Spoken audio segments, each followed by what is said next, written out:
Caught my wife having an affair in my boss's office, threw her out of the house, and now I'm in a relationship with his girlfriend. I took my cheating wife to work, kicked her out, and began a relationship with the wife of my former partner. We'd been married since we were 25, now 38, and had met in college. Our life together had seemed perfect. We both graduated, landed good jobs, and made a comfortable living. She worked for her father's small business, while I thrived in a large corporation. But everything shifted when my boss vanished without warning, and I was thrust into his role. I took over the department, earning a massive pay increase, 3 times what my wife made. That year, our first daughter was born, followed by our second 2 years later. With my wife now juggling her job and raising our children, our family faced a new set of challenges. 5 years ago, my father-in-law died suddenly. My wife and her mother were left with a choice: sell the company or keep it running. Since her mother lacked the expertise, my wife took the reins. She managed to keep the business thriving and received a hefty pay increase, surpassing my earnings. I was proud of her, but our daughters suffered from our absence. After discussing our situation, we decided I would leave my job to become a stay-at-home dad. I devoted myself to caring for our home, our children, and her needs. For a while, things went smoothly.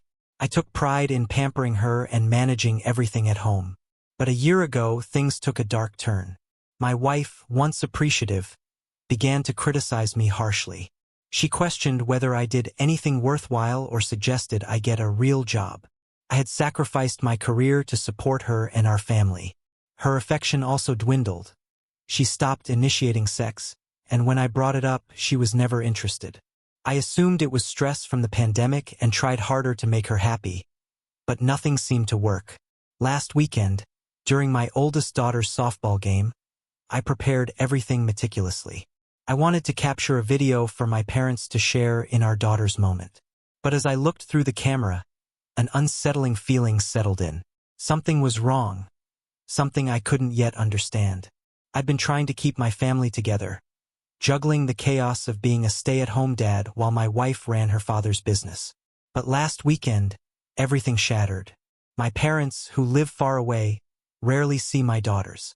I'd forgotten my phone, so I asked my wife to use hers. She'd been glued to it all day, so I figured a break would be good for her. She handed it over and said she was going to grab a drink and a snack. I started recording my daughter's softball game when a message popped up on the screen. Curiosity got the better of me. What I saw next was a gut-wrenching horror. My wife and a younger coworker of hers were engaged in explicit sexting videos, photos, and sordid messages about how thrilling their encounters were. The man insulted me, calling me a failure for not holding a real job and belittling my role in caring for our family. And my wife agreed with him. The betrayal hit me like a freight train. I was paralyzed with shock and fury. I heard my wife coming back, so I quickly closed the app and resumed recording. When we got home, she tried to talk to me, but I was too numb to respond. That night, as we lay in bed, she attempted to initiate sex. I told her I wasn't in the mood. Her response was cold and spiteful. If I was going to be a witch about everything, I could sleep on the couch. So I did, and I've been there ever since, trying to process the devastation. I feel lost. The woman I loved and trusted, the mother of my children, has been unfaithful in the most intimate and degrading way. I've saved screenshots and videos as evidence. I know I need to confront her, but I'm unsure of how to begin or if it's even worth it. The pain is overwhelming. Any advice would be a lifeline right now. Update. I want to thank everyone for their advice. I have the text messages, photos, and videos as proof. The company is split 50-50ths between her and her mother-in-law. I've been sleeping in the guest bedroom and will continue to do so. This morning, I contacted a lawyer from another town to keep things discreet. Fortunately, they had an opening due to a cancellation. I presented all the evidence, and the lawyer was confident that, with the proof I have, she would be at a severe disadvantage in the divorce. Given that I quit my job to care for our children and she has prioritized her affair over our family, she'll face significant consequences. The lawyer made it clear, with the evidence I have, this divorce will be straightforward. He assured me that I'd secure child support, alimony, and the house, which my wife will have to finance for as long as our daughters live there. He even suggested that we could potentially seek additional funds to support my education and future job prospects, given my current inability to work. He advised me not to seek employment until the divorce is finalized, as having a job could undermine my position. He asked if I wanted full custody. I said I'd allow my wife to see the girls on weekends occasionally, but I wanted primary custody. Given the affair in our home, he said I had grounds for that. Bringing a stranger into our house endangered the girls and further proved her guilt. I'm going for full custody, with her having limited visitation once, maybe twice a month. No men will be allowed near my children, and if she violates this, there will be severe consequences.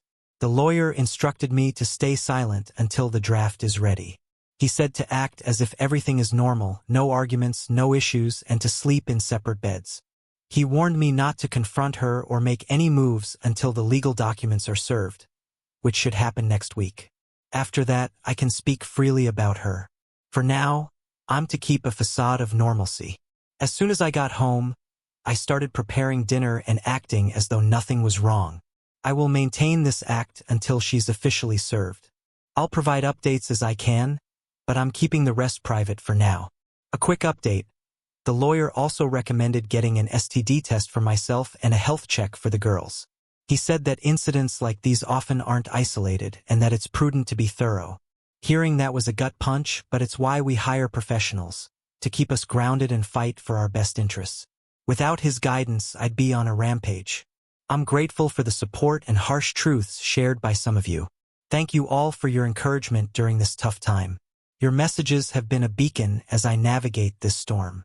I've spoken with my lawyer about sharing updates, and while I'm keeping things brief and not too specific for legal reasons, I'm still able to provide a quick overview. Regarding the tests, I've had an STD test and paternity tests done for myself and my daughters. Thankfully, I'm clear of any diseases, which wasn't surprising given the lack of intimacy in the past year. The paternity test confirmed what I always knew deep down. I am their biological father. I'm relieved and overjoyed to have that certainty, though it's heartbreaking that I even had to question it. As for the current situation with my soon-to-be ex-wife, she's been removed from the house, and I've been granted full temporary custody of the girls. The legal process has been challenging, and she was served at work, though I'll save the gritty details for another time. For now, she's out, and I'm managing everything for our daughters. My oldest is struggling. She's aware of the separation and has seen similar situations with friends, which makes her fearful and upset. She's been pleading for me to let her mother come back home. It's devastating to see her in pain, and I'm arranging for the girls to see a child therapist to help them through this. My youngest simply misses her mother. It breaks my heart to see the distress and feel like I'm the cause of their unhappiness. There are times when I question whether I should have just accepted the infidelity to keep the family together, or even consider an open relationship until they're older. But deep down, I know I can't compromise my values or their well-being just to maintain a facade of family unity. I've decided that keeping a facade for the girls isn't an option. They would definitely pick up on it. My priority is their well-being, and maintaining the illusion of a loving relationship when that's no longer the case would be detrimental. Currently, my ex is staying with her mother.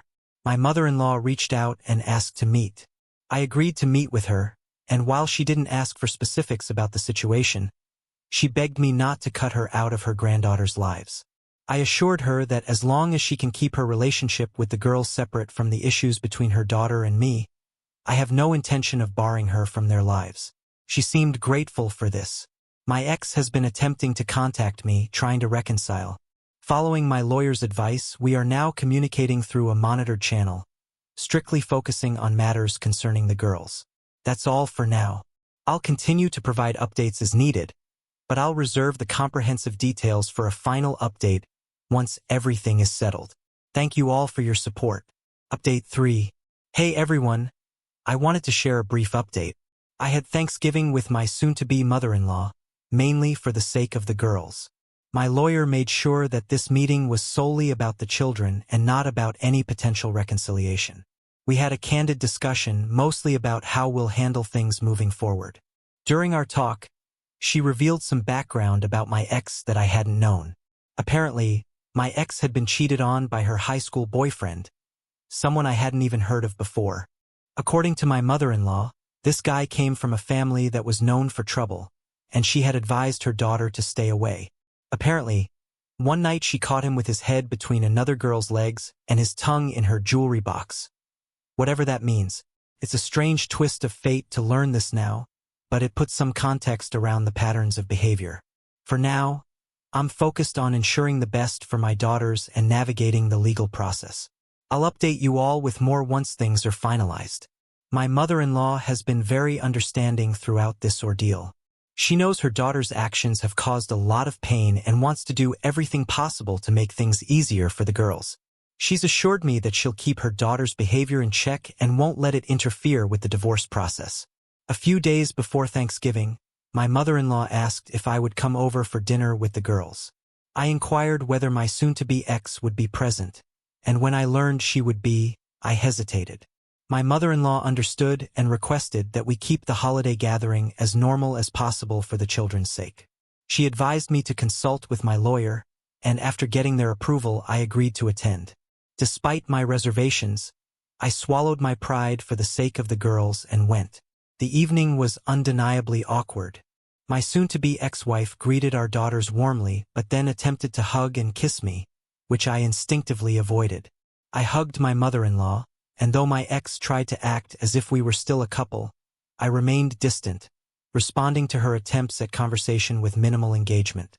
Dinner was tense. My soon-to-be ex kept trying to act like nothing had changed, discussing future holidays and family vacations as if we were still a family unit. I knew then that agreeing to this gathering might have been a mistake. After dinner, I quickly cleaned up, packed up the girls, and prepared to leave. The girls wanted to watch a movie with their mother, a tradition we had, so I let them. As they watched the movie, my soon-to-be ex tried to cuddle next to me on the couch. I chose to sit in a chair across the room, maintaining the distance I needed. My mother-in-law was visibly frustrated with her daughter's behavior, which I could see in the stern looks she gave her throughout the night. Despite the challenges, I'm committed to ensuring the best environment for my daughters, and I'll continue to navigate this situation as carefully as I can. As the movie ended, we prepared to leave. My daughters had fallen asleep, so I carried them to the car. When I went back inside to grab something, my soon-to-be ex-wife, visibly distressed and tearful, stopped me. She begged for another chance, expressing regret and a desire to fix our family. Before I could respond, my mother-in-law intervened, literally. She grabbed my ex by the hair and began yelling at her, making it clear she was furious. After telling me goodnight, she continued to berate her daughter. I reported the incident to my lawyer. He confirmed that nothing in the interaction suggested reconciliation and that my position was clear in our communication. My soon-to-be ex has continued to call and beg for another chance, but I've left her messages unread. I'm only willing to discuss matters regarding the girls, and I'm unsure if we should continue with these holiday gatherings, including Christmas. I'll consult my lawyer again before making any decisions. I'll keep this brief, but things have become increasingly difficult for my girls. They had 2 therapy sessions this week. The first one went well. They seemed calmer and more at peace. However, the second session took a turn for the worse. The therapist had to explain, in age-appropriate terms, why their mother and I are separating, namely, that their mother had an affair and betrayed me. I didn't expect this conversation to happen so soon, but it did. When I picked up my girls, they were overwhelmed with tears, clinging to me, and repeatedly telling me they love me. It broke my heart to see them like this. It's not how I wanted them to experience this situation. The therapist explained that, given their awareness of the separation and the tension between their mother and me, they needed to understand the reason behind it. They're perceptive and needed a clear, honest explanation to help them process their emotions. While the details were tailored to their ages, they now know about their mother's infidelity. I believe my oldest might be able to handle this information, but my youngest seems to be struggling. At home, they clung to me all night, crying and needing reassurance. It's heart-wrenching to see them in such distress, and I'm grappling with how to help them through this. After the therapy session, I ordered in their favorite food and put on their favorite movies in my bedroom. We spent the entire night together, curled up and comforting each other. When they finally fell asleep, I went to the bathroom and broke down in tears. The weight of what my soon-to-be ex is putting our girls through is crushing. The therapist suggested that we could consider medication to help them adjust to this new reality. I refused, though. I can't bring myself to medicate them, and I prefer to help them through their emotions in a healthier way. The therapist, who can't prescribe medication, said any potential prescription would need to come from their primary care physician. I'll stick to working through this without drugs. It seems Christmas won't be an issue because my daughters have expressed deep resentment towards their mother. My oldest declared she never wants to see her mother again, and my youngest, while perhaps influenced by her sister, echoed the sentiment. When I tried to comfort my oldest, she cried into my arms, insisting her mother doesn't care about her, and then fell asleep. My youngest followed soon after. This is the harsh reality now, and I want them to face it honestly rather than pretending everything is okay. Update 5. Hey everyone. Apologies if the title seems a bit dramatic, but I wanted to clarify what this update covers. The girls are showing signs of improvement. They're still seeing their therapist, and while they're coming to terms with things, they've expressed that they don't hate their mother anymore. However, they've made it clear they don't want to see her for a while. It's a step forward, though I'm sure the path ahead will be long and challenging. My ex has been informed that the girls are aware of the situation. She tried to call them, and they spoke with her briefly. Since then, she seems to be respecting our boundaries more. I hope this means she's beginning to grasp the gravity of her actions. As for the affair partner, I discovered something unsettling. While looking through some work documents from my wife's job, I found a list of employees and their emergency contacts. I contacted the affair partner's wife. Turns out he's married with a young child. Initially, she was skeptical and hung up, but later she called back and agreed to meet. We met and I showed her all the evidence I had. She asked if we could discuss things in my car, and we proceeded there. The moment I closed the car door, the other betrayed spouse broke down in tears. She sobbed about how her husband had betrayed her, questioning what she had done wrong. I reassured her that she hadn't done anything wrong and gave her my lawyer's contact information. After hearing my estimated timeline for the divorce, about a year, maybe a bit longer, her anger erupted. She tore off her wig, revealing that she had just beaten cancer. She explained that, after their child was born, doctors discovered a tumor. Over the past year and a half, she had undergone 2 surgeries, chemotherapy, and was on medication. Despite looking well now, she had struggled significantly. The treatment made her feel unattractive and caused weight gain and hair loss. She felt she couldn't give her husband the affection he needed during this period. She had hoped to surprise him with her recovery, only to find out about the affair. She cried about the prospect of their child growing up in a broken home, and I comforted her. When she tried to initiate a sexual advance, I declined, telling her it wasn't the right time and that it wasn't healthy. She thanked me for my honesty and then asked for the evidence I had gathered. After receiving it, she went home. Since then, we've exchanged a few messages. It's comforting to have someone who understands the betrayal, and we've decided to stay in touch. Update 6. I've been asked about spending Christmas with the other betrayed spouse, so I wanted to clarify that yes, I did. It turned out to be a genuinely pleasant day under the circumstances. I made sure to set up the presents from Santa for the girls before sunrise, knowing this might be their last year believing in Santa. When they woke up, they were thrilled to see the gifts. We spent the morning opening presents and enjoying a cozy movie. After they fell asleep on the couch, I made coffee and got up to prepare breakfast. My youngest woke up and asked to help, so I put her in an apron and let her join me. My oldest joined us soon after, and we enjoyed breakfast together. The girls played with their new toys and had a fantastic time. It was heartwarming to see them so happy, and it brought me some much-needed joy amidst everything else. Evening update. As evening approached, the girls reluctantly prepared to see their mother and grandmother. Given everything that's been happening, I've been more lenient than usual. They voiced their reluctance, saying they really didn't want to visit their mother. I reminded them that their mother loves them and that it's important to encourage their relationship with her, as advised by my therapist. The therapist emphasized that fostering a connection is crucial for their growth and warned that if I don't support it, my wife could use it against me in court as a form of parental alienation. She suggested that the girls could decide on their relationship with their mother when they're older. I also made sure they understood that they shouldn't hold grandma accountable for their mother's actions. The visit to my mother-in-law's was fairly smooth. I had confirmed with my lawyer that staying the night for Christmas was permissible, though it shouldn't become a frequent occurrence. I assured the girls they could call me at any time if they wanted to come home, and I'd be there to pick them up. When I dropped them off, I saw my soon-to-be ex waiting outside. We exchanged a brief, tense moment as she looked at me with tearful eyes and waved. I drove off, leaving food in the oven for the other betrayed spouse. She arrived later without her toddler. She explained that her in-laws wanted to see their grandchild for Christmas, so they were with them. She had followed a similar arrangement through our lawyer. We had a pleasant dinner together. She wore a lovely dress, leggings, and fluffy boots. After dinner, we moved to the couch and turned on a movie.